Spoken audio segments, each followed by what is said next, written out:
Hello दोस्तों, आप सभी का स्वागत है आपके अपने YouTube चैनल अभ्यास स्मार्ट स्टडी में। आज आप पढ़ने वाले हैं ट्रिग्नोमेट्री। तो चलिए शुरू करते हैं।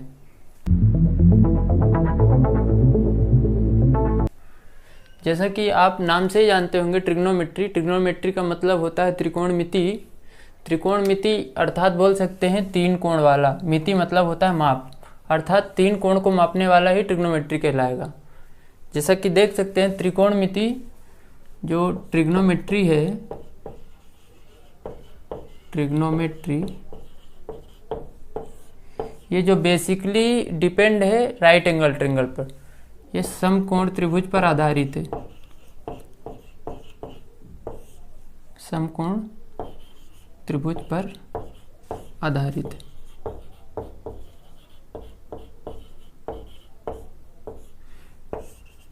मुख्य रूप से ट्रिग्नोमेट्री में समकोण त्रिभुज का अध्ययन करेंगे। तो चलिए पहले थोड़ा सा जान लेते हैं कि समकोण त्रिभुज होता क्या है, फिर आगे की चर्चा बाद में करेंगे। तो चलिए, आप जैसा कि आप देख पा रहे होंगे कि इसको आपने देखा ही होगा कहीं ना कहीं। ये होता क्या है? ये है समकोण त्रिभुज, अर्थात बोल सकते हैं समकोण त्रिभुज को जिस कोण का एक साइड या कि जिस कोण की एक साइड 90 डिग्री की होती है वह समकोण त्रिभुज कहलाता है। मतलब कोई सी भी एक साइड, कोई से त्रिभुज में अगर कोई सी एक साइड 90 डिग्री की है तो राइट एंगल ट्रायंगल कहलाएगा। तो ये 90 डिग्री है और ये 90 डिग्री से छोटा है। तो बोल सकते हैं कि 90 डिग्री से छोटा है तो एक्यूट एंगल होगा। एक्यूट एंगल, इसी को बोलते हैं हिंदी में न्यून कोण। न्यून कोण वह कोण होता है जो 90 डिग्री से छोटा होता है। 90 डिग्री से छोटा होता है, 90 डिग्री से छोटे कोण को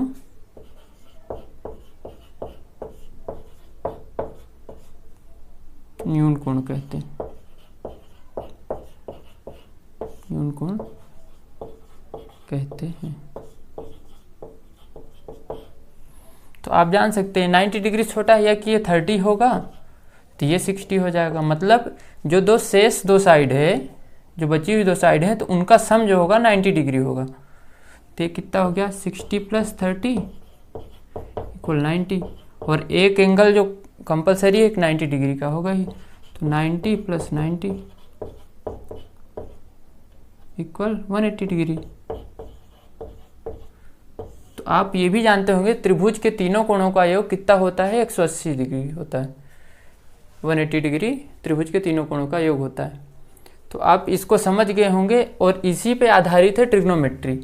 पूरा डिपेंड है ट्रिग्नोमेट्री राइट एंगल ट्रायंगल पर। ये अब आगे की बात कर लेते हैं कि ये काम कैसे होगा, इसके ऊपर वर्क कैसे करेंगे त्रिभुज के ऊपर। तो एक राइट एंगल ट्रायंगल बना लेते हैं। सबसे पहले इसमें नाम दे देते हैं ABC। ये राइट एंगल ट्रायंगल है तो ये वाली साइड 90 डिग्री की। अब यदि थीटा यहाँ लेते हैं तो इसके जस्ट सामने वाली साइड क्या कहलाएगी? परपेंडिकुलर, जिसको हिंदी में बोलते हैं लंब। और ये जो है जिसपे ये वाले हैं तो बेस कहलाएगा। क्या कहलाएगा? बेस। इसको बोलते हैं आधार। और जस्ट 90 डिग्री के सामने की साइड क्या कहलाती है? हाइपोटेनियस, जिसको नाम दिया गया है कर्ण। तो आप समझ गए होंगे, यदि थीटा यहाँ ले रहे हैं अपन तो इसके जस्ट सामने परपेंडिकुलर कहलाएगा P, जिसको लंब बोलते हैं। और यदि 90 डिग्री यहाँ पर है तो कर्ण ये कहलाएगा, जो सबसे बड़ी भुजा होती है समकोण त्रिभुज में, जिसको हाइपोटेनियस बोलते हैं। और ये बेस हो गया। अब यदि थोड़ा सा आपको और जानकारी दे दें, अब यदि ये ड्रॉ कर लिया, अब यदि थीटा यहाँ ना बना के, जैसे यहाँ बनाया, थीटा यहाँ ना बना के अगर थीटा यहाँ बनाते हैं तो परपेंडिकुलर ये कहलाएगा। ये तो 90 डिग्री है ही।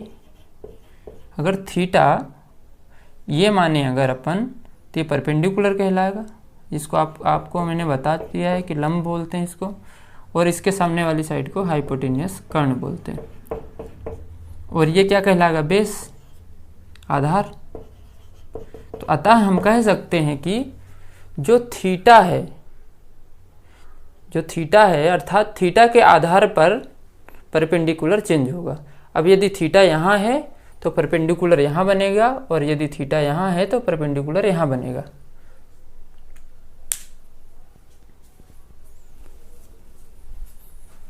तो चलिए अब आगे की कहानी समझते हैं कि होता क्या है। आप लोगों ने और पढ़ा होगा कि ये थोड़ा पाइथागोरस थ्योरम में भी अप्लाई होता है।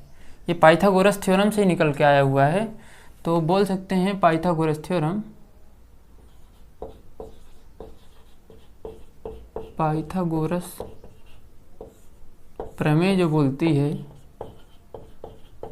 प्रूव किया गया था कि जो हाइपोटेनियस का स्क्वायर है वो परपेंडिकुलर की स्क्वायर प्लस बेस के स्क्वायर के बराबर होता है। अर्थात समकोण त्रिभुज में कर्ण का वर्ग होगा जो हाइपोटेनियस का स्क्वायर होगा, जो शेष अन्य दो साइड है उसके स्क्वायर के सम के इक्वल होगा। तो अर्थात समकोण त्रिभुज में कर्ण का वर्ग शेष अन्य दो भुजाओं के वर्गों के योग के बराबर होता है।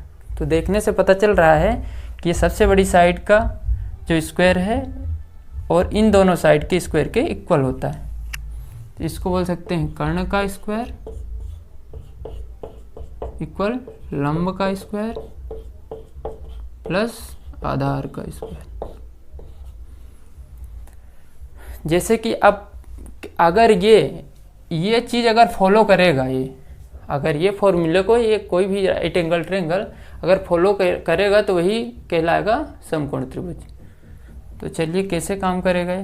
जैसे मान लें कि एक ट्रिपलेट ले लेते हैं। ट्रिपलेट होता है 3 4 5। ये त्रिभुज की साइड दी है, ये त्रिभुज की साइड दी है। तो अब हमको बताना है कि राइट एंगल ट्रायंगल है कि नहीं है। तो कैसे पता करेंगे?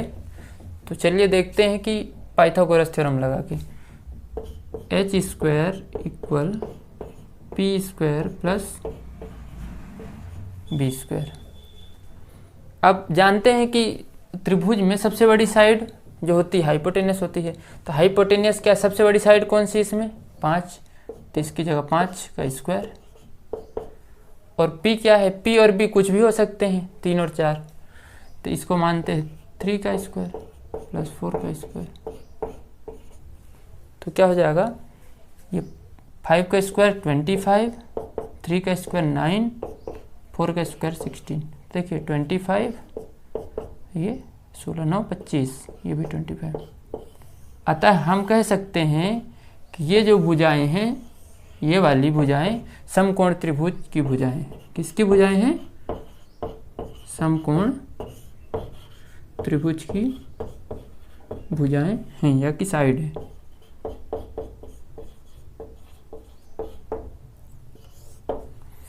इतनी बात आप समझ चुके होंगे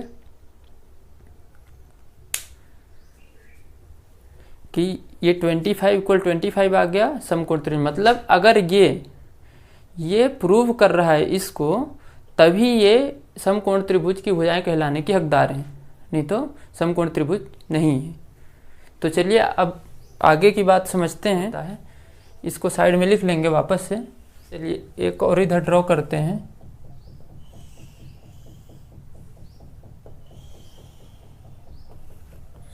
अब पता है आपको ये P होता है, ये अगर 90 डिग्री है, ये B होता है, ये H होता है, हाइपोटेनियस होता है यदि थीटा यहाँ है। तो अब बात करेंगे त्रिकोणमिति पे आ जाते हैं कि त्रिकोणमिति होता क्या है। इसको आप समझ चुके हैं, ये थोड़ा सा बेसिक था। अब जो इसका ट्रिग्नोमेट्री का स्टार्टिंग है यहीं से होता है। तो अब देखिए कैसा होता है। पहली बात जान लीजिए आप, ट्रिग्नोमेट्री में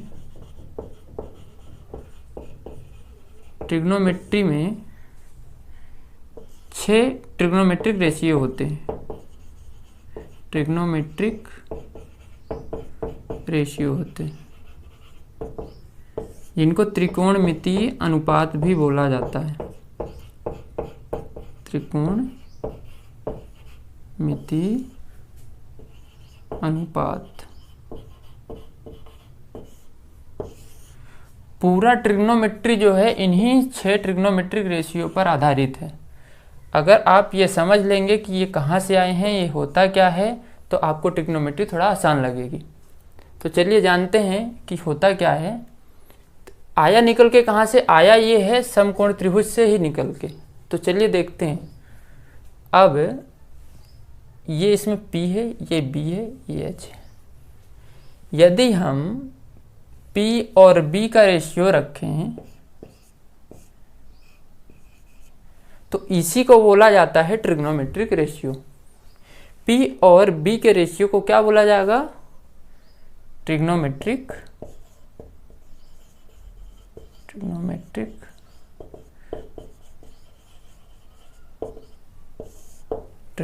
रेशियो। उसी प्रकार यदि P में B का डिवाइड कर दिया, उसी प्रकार P में H का डिवाइड कर देंगे, ये भी ट्रिग्नोमेट्रिक रेशियो कहलाएगा। और उसी प्रकार P में B का कर दिया, P में H का कर दिया, अब B में भी H का कर देंगे। देखिए, अब B में एक बार P का कर देते हैं और एक बार B में H का कर देते हैं, ये भी ट्रिग्नोमेट्रिक रेशियो, ये अनुपात है, दिख रहा होगा आपको। और उसी प्रकार अब क्या H बचा, अब H में भी एक बार P का डिवाइड, P का रेशियो, और एक बार H में B का, यही हो गए 6। काउंट कर लीजिए, 1 2 3 4 5 6, यही ट्रिग्नोमेट्रिक रेशियो होते हैं और यहीं से निकल के आता है। अब ट्रिग्नोमेट्रिक रेशियो बता दें कौन कौन से होते हैं। अब आया क्या, देखिए, एक पहला नाम साइन थीटा, दूसरा कॉस थीटा, तीसरा टेन थीटा। देखिए, और चौथा दे दें अपन कोट थीटा, पांचवा दे दें सेक थीटा, लास्ट वाला दे दें 6 नंबर का कोसेक थीटा। इतना आपको दिख रहा होगा। ये यही चीज़ है, यही ट्रिग्नोमेट्रिक रेशियो जो 6 हैं, ये वही वापस 6 हैं। तो देखिए अब क्या हुआ है, यहाँ पर आपको बता दें आपकी सुविधा के लिए थोड़ा सा। यहाँ पर क्या हुआ है कि आपको दिख रहा होगा, अगर आपको इतनी बात समझ में आ गई होगी तो ये बात आसानी से पकड़ में आएगी आपके। तो चलिए देखते हैं कि P अपॉन B को गणितज्ञों ने क्या किया है कि P अपॉन B ना बोलकर इसी को क्या नाम दे दिया है, टेन थीटा। टेन थीटा को क्या दिया है, P अपॉन B। हम P अपॉन B ना बोल के टेन थीटा बोलते हैं इसी को ट्रिग्नोमेट्रिक रेशियो में। अब उसी प्रकार साइन थीटा में क्या किया गया है, आप देख रहे हैं यहाँ पर कि साइन थीटा में क्या किया गया है, इसको बोला जाएगा P अपॉन H। अब कॉस थीटा को क्या बोला जाएगा,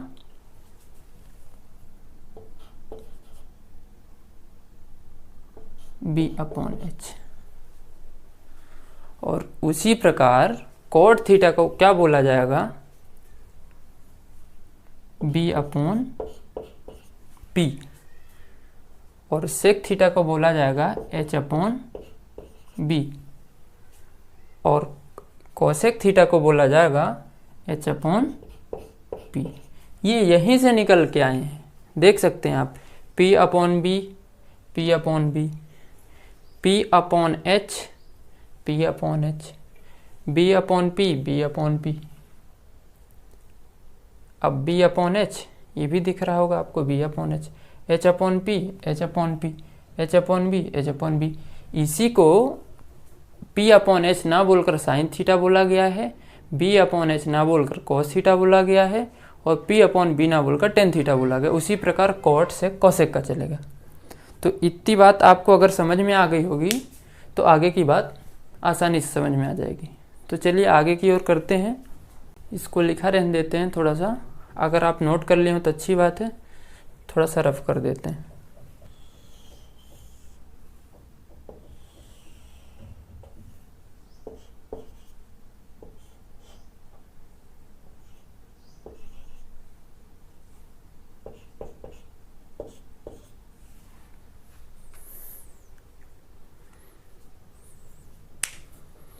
अभी हमने बात करी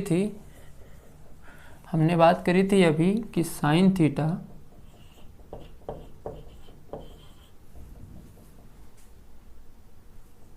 कॉस थीटा टेन थीटा।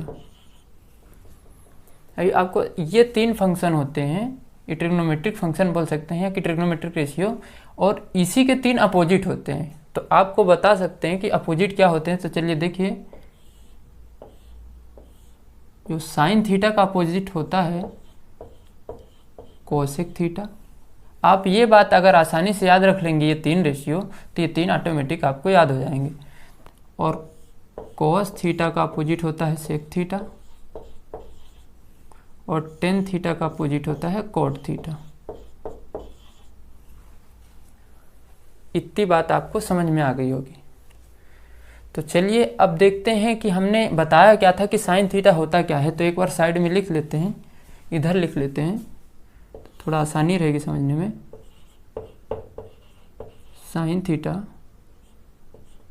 एक आपको ट्रिक बता देते हैं इसकी याद करने की। ट्रिक नोट कर लीजिए इधर।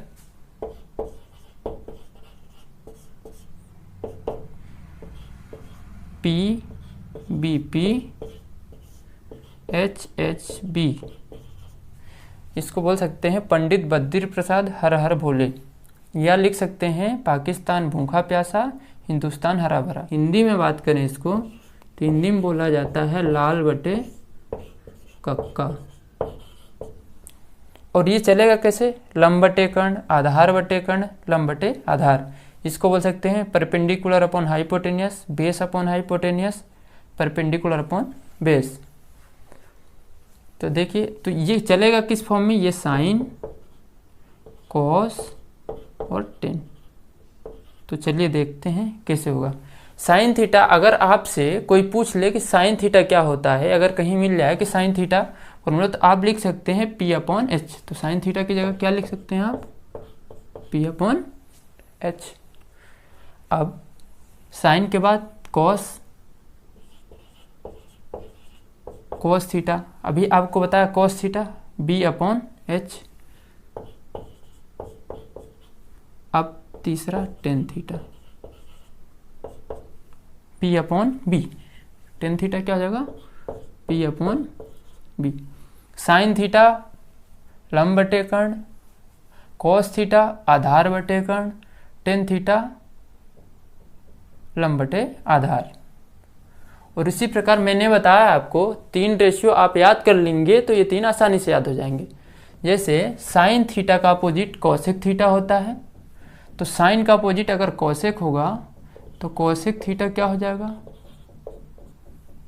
आपको पता है साइन का अपोजिट कॉसेक है, तो ये डिनोमिनेटर न्यूमरेटर बन जाएगा और न्यूमरेटर डिनोमिनेटर, अंश हर और हर अंश बन जाएगा। ये sine theta P upon H है तो कॉसेक हो जाएगा एच अपॉन पी। उसी प्रकार कॉस का अपोजिट सेक, तो सेक थीटा क्या हो जाएगा? H upon B. और टेन का अपोजिट कॉट, तो ये बन जाएगा आपका बी अपॉन पी। देख रहे होंगे कि अगर ये बात आपको समझ में आ गई होगी तो ये ट्रिग्नोमेट्री आसानी से समझ में आएगी आपको। तो चलिए आगे की ओर चलते हैं कि अब इसमें करते क्या है अपन। तो चलिए देखते हैं अब कि sine theta, cosec theta, cos sec और टेन कॉट, ये एक दूसरे के अपोजिट हैं और इनका मल्टीपल क्या होता है। साइन और साइन के अपोजिट का मल्टीपल क्या आएगा, तो देखते हैं। ये फॉर्मूला भी एक बनता है, एक फॉर्मूला का बनेगा, देख सकते हैं। जो फर्स्ट बोलेंगे कि जो साइन थीटा और साइन का अपोजिट कॉसेक थीटा, इसका जो प्रोडक्ट होगा, मल्टीपल होगा, वो 1 आता है। ये आंसर इसका 1 आता है। देखिए अब कैसे 1 आता है आपको पता है। अभी हमने बताया आपको कि साइन थीटा का फॉर्मूला होगा पी अपॉन एच, तो लिख देते हैं साइन थीटा की जगह पी अपॉन एच मल्टीप्लाई। अब कॉसेक थीटा इसका अपोजिट होता है, देख सकते हैं एच अपॉन पी हो गया, तो पी अपॉन एच को क्या लिख सकते हैं? H upon P. तो देखिए अब काटिए, एच से एच एक बार में, पी से पी एक बार में, कितनी बार में 1 × 1 1। तो ये चीज़ यहाँ से प्रूफ हो गई। मतलब साइन थीटा और साइन का अपोजिट कोसेक थीटा का जो प्रोडक्ट होगा या मल्टीप्लाई होगा तो उसका आंसर 1 आएगा। ये एक फॉर्मूले के रूप में काम करता है। और उसी प्रकार सब चलते रहेंगे। इसी प्रकार कॉस इंटू सेक का, cos theta into sec theta equal 1 बता दिया है। कॉस को भी आप लिख सकते हैं b/h, उसको h/b रिवर्स करके काटेंगे तो 1 आएगा आंसर। से आप लिख दिया आपने 4/5 इंटू अब इसका अपोजिट 5/4, आंसर तो वही आना 1 ही आना। 5 से 5, 4 से 4, 1 1 जा 1। तो उसी प्रकार ये भी है। और तीसरी बात, अब 10 और कॉट बचा तो क्या लिखेंगे 10 into cot, 10 theta into cot theta equal 1। ये बात प्रूफ हो गई यहाँ से कि जो एक दूसरे के जो अपोजिट हैं ट्रिग्नोमेट्री में वो उसका आंसर 1 आता है प्रोडक्ट के केस में। इनसे और फॉर्मूला ड्रॉ करते हैं। और फॉर्मूला कैसे ड्रॉ होगा देखिए। अब यदि पूछ ले इसमें से साइन थीटा क्या होगा, यहाँ से निकालेंगे। अगर यदि कोई पूछे साइन थीटा क्या होगा तो हम लिख सकते हैं जो प्रोडक्ट में रहता है मल्टीप्लाई में रहता है उसके अपॉन में जाता है, तो इसको लिख सकते हैं 1 कोसेक थीटा। आप जानते हैं क्योंकि साइन कोसेक का अपोजिट होता है। अगर साइन थीटा, अगर साइन 2 है, कुछ नहीं रहता अपॉन में 1, तो ये क्या हो जाएगा पलट के कोसेक 1/2। एक दूसरे के अपोजिट, ये साइन बन गया, ये कोसेक बन गया। इसीलिए 1 कोसेक अपोजिट होता है एक दूसरे के। यदि आपको कोसेक थीटा पूछ लिया जाए तो ये कोसेक थीटा, तो साइन नीचे चला जाएगा तो 1 साइन थीटा। ये एक दूसरे के अपोजिट दिख रहे हैं आपको। उसी प्रकार कॉस में सेक का देख लें तो अगर कॉस थीटा निकालना हो तो 1 सेक थीटा बस, और सेक थीटा निकालना हो तो 1 कॉस थीटा। उसी प्रकार 10 में भी काम करेगा। 10 थीटा आपको निकालना हो तो 1 कॉट थीटा, और कॉट थीटा निकालना हो तो क्या लिख सकते हैं आप 1/10 थीटा। तो चलिए इतनी बात समझ चुके हैं आप। ये मल्टीपल के केस में देखा कि साइन और साइन का अपोजिट कोसेक कैसे 1 हो जा रहे हैं, और कॉस सेक और 10 कॉट, ये सब बात। अब देखते हैं कि जो इसका प्लस वाला केस है कैसे।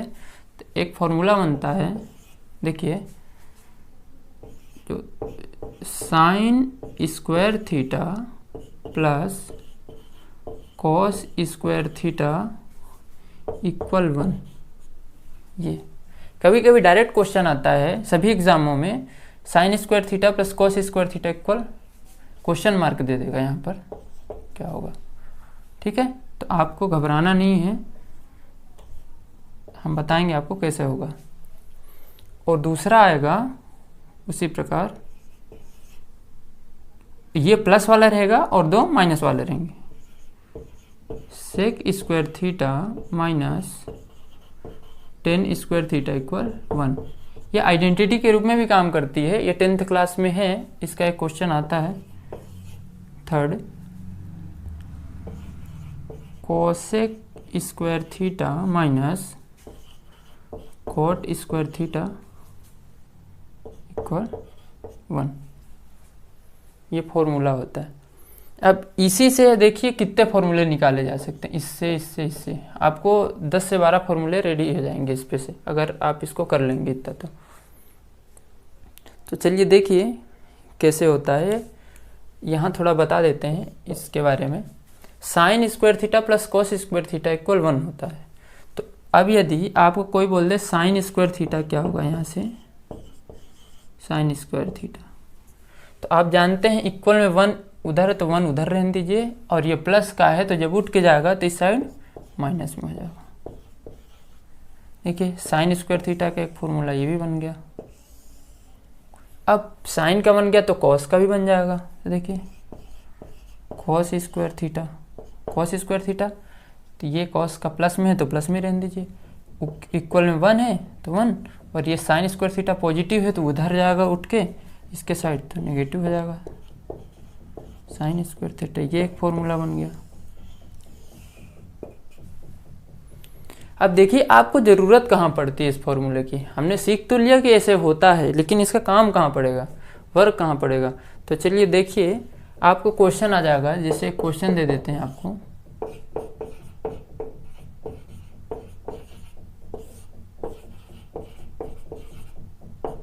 ऐसा क्वेश्चन पूछा जाएगा आपको, तो आप क्या करेंगे इस पे। तो आप जानते हैं कि 1 माइनस साइन स्क्वायर थीटा, ये 1 minus sign square theta cos square theta होता है। तो आप डायरेक्टली लिख सकते हैं बिना सोचे समझे कि 1 माइनस साइन स्क्वायर थीटा यदि कोस स्क्वायर थीटा होता है और कोस स्क्वायर थीटा ऑलरेडी नीचे है, तो आपस में कैंसिल हो जाएंगे, तो इसका आंसर 1 आएगा इस प्रकार। और यदि ऐसा ना करना हो तो आप ये भी जानते हैं, देखिए इधर कर लेते हैं। अगर ये क्वेश्चन दे दिया जाए, आपको दिख रहा होगा 1 माइनस साइन स्क्वायर थीटा, तो इसको 1 माइनस साइन स्क्वायर थीटा, ऐसा कैसा। अब आप कोस स्क्वायर थीटा जानते हैं क्या होता है, 1 माइनस साइन स्क्वायर थीटा। आप ये भी कट कर सकते हैं, बस बात बराबर, ये भी 1 ही आएगा, कुछ फर्क नहीं पड़ रहा है। और तीसरा तरीका, आप अलग इसको अलग अलग करते हैं तो देखिए क्या होता है कि आपका क्वेश्चन है 1 minus sign square theta upon cos square theta, क्या होगा। थोड़ा सा रफ कर लिया जाए, इधर करते हैं 1 माइनस साइन स्क्वायर थीटा, तो इसको अलग अलग कर लेते हैं न्यूमरेटर को डिनोमिनेटर के साथ। तो इसको लिख सकते हैं 1 upon cos square theta minus sign square theta upon cos square theta. अब देखिए ये अलग कर लिया, 1 को कोस के स्क्वायर थीटा के साथ, sign square theta cos square theta के साथ। देखिए आप जानते हैं 1 अपॉन कोस स्क्वायर थीटा होता है सेक स्क्वायर थीटा, और ये भी जानते हैं कि sign square theta upon cos square theta. एक फॉर्मूला आपको बताना भूल गया मैं कि यदि साइन को कॉस से डिवाइड कर दिया जाए, किसको, साइन थीटा को कॉस थीटा से डिवाइड कर दिया जाए तो टेन थीटा मिलता है। यहां से देख सकते हैं आप, साइन थीटा को कॉस थीटा से डिवाइड कर दिया टेन थीटा मिलता है। अब यहाँ क्या है, और कॉट थीटा लाना है तो आपको अपोजिट कर देना पड़ेगा, कॉस अपॉन साइन, क्योंकि टेन कॉट का अपोजिट होता है, तो वो भी आपस में बदल जाएंगे। तो देखिए ये सेक, तो साइन स्क्वायर थीटा आप जानते हैं साइन अपॉन कॉस क्या होता है, 10 होता है, 10 थीटा। यहाँ स्क्वायर लगा है तो आप यहाँ भी स्क्वायर लगा सकते हैं, तो ये हो गया 10 स्क्वायर थीटा। तो अब sec square theta minus 10 square theta देख सकते हैं, sec square theta minus 10 square theta equal 1। इस आइडेंटिटी से प्रूफ हो गया। देखिए कहीं से भी आंसर वही आना है घूम फिर के, बस आपको करते आना चाहिए। चलिए अब आगे की बात करते हैं कि ये आया कहाँ से। ये देखिए अब, तो ये आइडेंटिटी जो sign square theta plus cos square theta equal 1 है, तो ये आई कहाँ से। तो बस थोड़ा सा हम एक यहाँ बना लेते हैं आपकी सुविधा के लिए। ये बेस होता है और ये परपेंडिकुलर, यह हाइपोटेन्यूस। अब पाइथागोरस थ्योरम से आप जानते हैं, बाय पाइथागोरस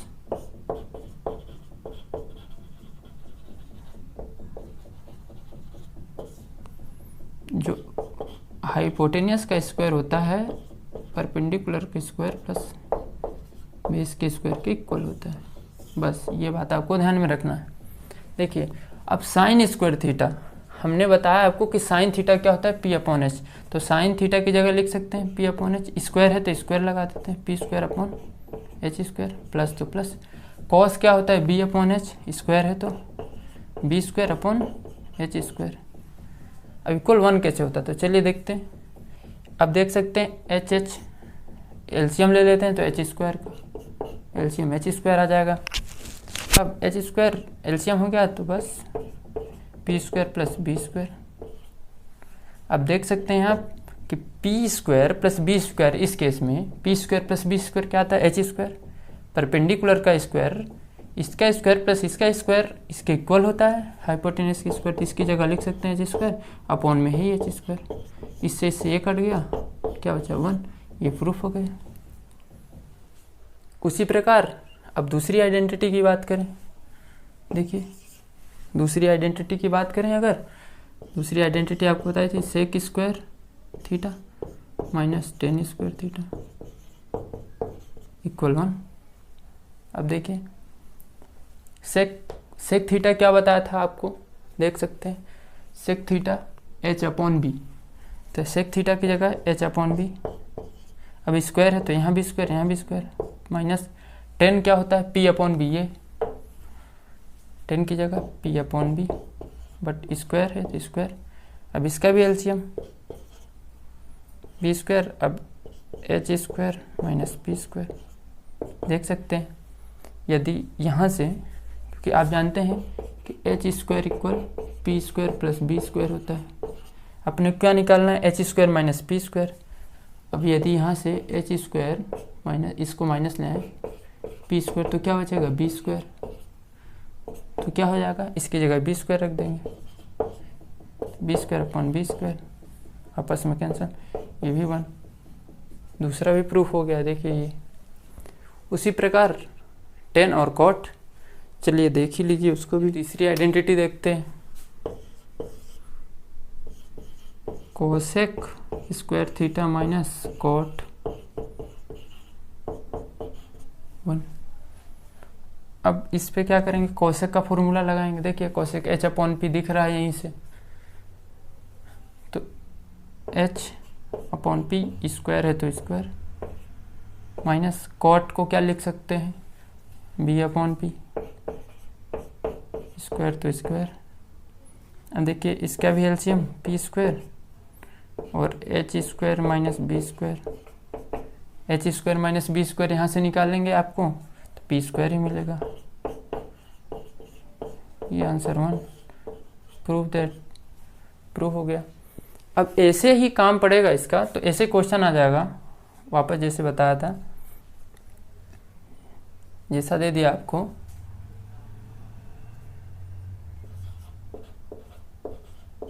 साइन थीटा दे दिया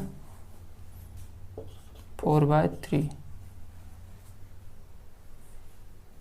यदि साइन थीटा आपको 4/3 दे दिया, पूछ लेगा टेन थीटा क्या होगा, इस टाइप से क्वेश्चन आएगा।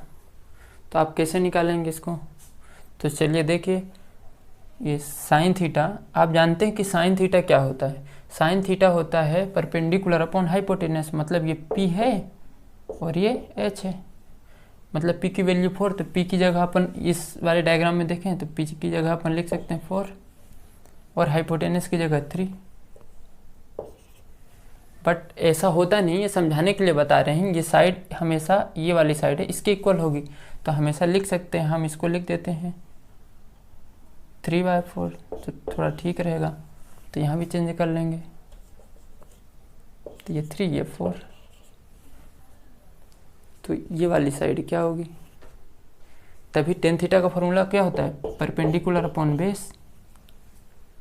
परपेंडिकुलर अपॉन बेस होता है निकालने के लिए। तो अपने को क्या क्या दिया है, अपने को दे दिया है गिवन में, देख सकते हैं गिवन में अपने को दिया है पी दिया है 3 और एच दिया है 4, और अपने को चाहिए क्या, बी भी चाहिए। बी अपने को दिया नहीं, तो बी निकालेंगे बाय पाइथागोरस थ्योरम से। तो बी कैसे निकालेंगे, देखिए आपको पता है H square equal P square plus B square, H 4 दिया 4 का स्क्वायर, परपेंडिकुलर दिया है 3 का स्क्वायर, बी दिया ही नहीं तो इसको ऐसा कैसे लिख लेते हैं 16 इक्वल 9 प्लस बी स्क्वायर। अब देखिए अब इसको माइनस ही करना पड़ेगा, इधर आएगा तो 16 में से 9 इक्वल बी स्क्वायर। इसको थोड़ा सा रफ कर लें तो ये आ जाएगा 7। इक्वल बी स्क्वायर, इसका स्क्वायर हटाएंगे तो रूट, तो मतलब b की वैल्यू क्या आ गई, √7। b की वैल्यू √7, तो यहाँ क्या मिल गया, √7। तो आप लिख सकते हैं टेन थीटा इक्वल क्या होता है, टेन थीटा होता है P/B। P/B, तो देख सकते हैं P/B होता है, तो P की वैल्यू क्या आई अपने पास 3 और B की वैल्यू √7, तो अपना टेन थीटा की वैल्यू क्या आ जाएगी 3/√7। उसी प्रकार आगे चलता रहेगा कंटिन्यू। दोस्तों आज आपने ट्रिग्नोमेट्री का पार्ट फर्स्ट देखा है, मैं जल्दी सेकंड पार्ट इसका लाऊंगा, तो इसको आप देख लेंगे, अच्छे से इसका रिवीजन कर लेंगे। बाकी नेक्स्ट पार्ट में इससे एडवांस है थोड़ा सा, बस ये बेसिक आज कर लिया है, आगे नेक्स्ट वीडियो में अपन इसका क्वेश्चन करेंगे।